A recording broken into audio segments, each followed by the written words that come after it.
20, and that's a lot. And I'm raising two black boys in the United States of America. And I think we're at a moment where we can actually have a conversation about what that actually means. You know, black culture is celebrated. Black culture is beloved.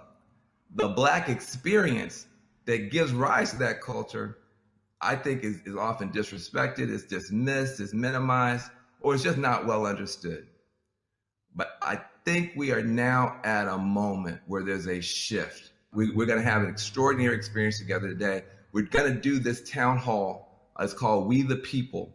And what we want you to understand is we aren't just talking to talk. We want to talk so you can take action.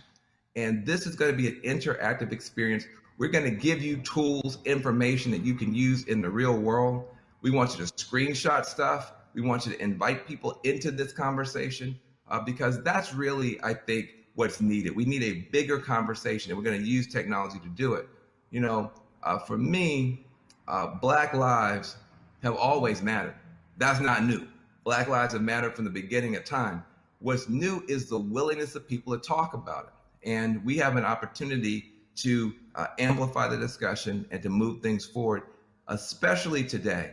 This town hall we're doing, We the People, is going to have some of the biggest voices for change in the country, all in the palm of your hand, including Killer Mike, who is just a legend in my mind. Jamel Hill is going to be here. We're also going to hear from Elaine Welteroth. Now, she's an author, but she's already made history. And she's made history because in the history of Condé Nast, with all the magazines they own and control, only two people have ever been named editor-in-chief, and she is one of them. So please welcome to this conversation, Elaine Welteroth.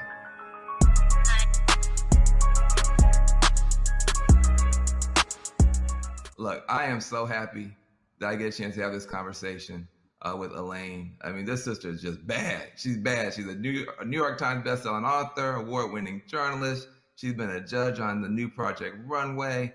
I mean, she messed with Michelle Obama. She's just bad. So I want to talk to you about this moment. It's just been such a mix of inspiring protests and killings and stuff like that.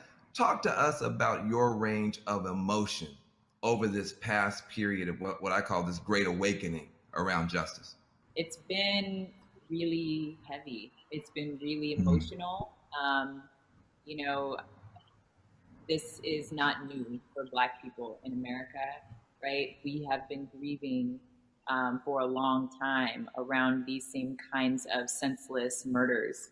I wrote about, you know, Philando Castile's murder, which really represents in my book. And I wrote about it from the perspective of being one of very few Black people in the office at the time when I was so devastated. So it was so hard to get out of bed that morning, let alone proceed as business as usual. And I wrote about what it was like coming into the office that day, expecting or anticipating that other people might be feeling some of what I was feeling, just as humans, as, you know, feeling, thinking humans, and feeling like everyone was able to move on like business as usual. It feels so relevant once again now, thinking, you know, 4 years later, here we are again. But the difference is that the response from the rest of the community, folks who are non-Black, are finally seeing this moment as a wake-up call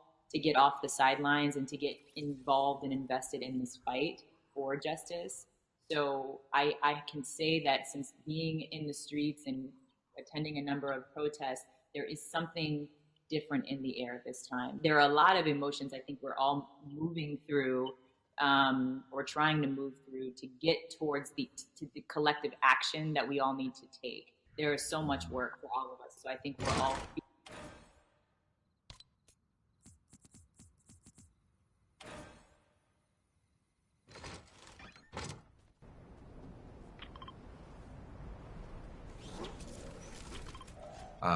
but you've been offering really education to a whole new generation through Teen Vogue. And you were doing it when it was, now it's trendy, now it's popular, but you were doing it when it wasn't trendy, when it was kind of shocking to see Teen Vogue taking on these issues.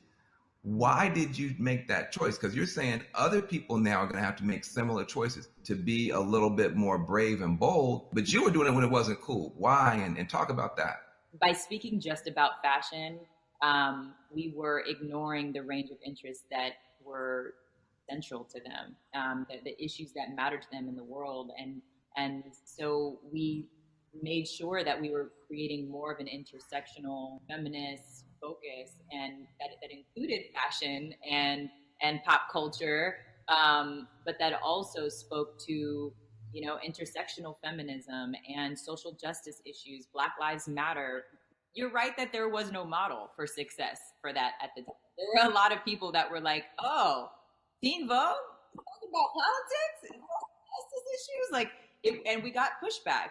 Folks thought it wasn't our place to do that. But the reality is that young people have been at the forefront of social justice issues for generations. It was certainly, I won't say scary, but there was an uncertainty about how it would pan out, but we knew that we had to do the right thing, and we felt like we had to be a part of the right side of history. And I'm very proud to say that we have been, and I'm so proud of the team there that's leading that charge today. But you're right in that I think a lot of companies are now confronting that same reckoning of, what do we mean now? How do we mean more to our community? How do we right size to make sure that we're meeting this moment, and that we are on the right side of history, and that we are better serving our community and our audience, our consumers? Well, let's talk about that though, because you can actually give some advice to people who are working at these brands, whether they're at the top or whether they're the intern.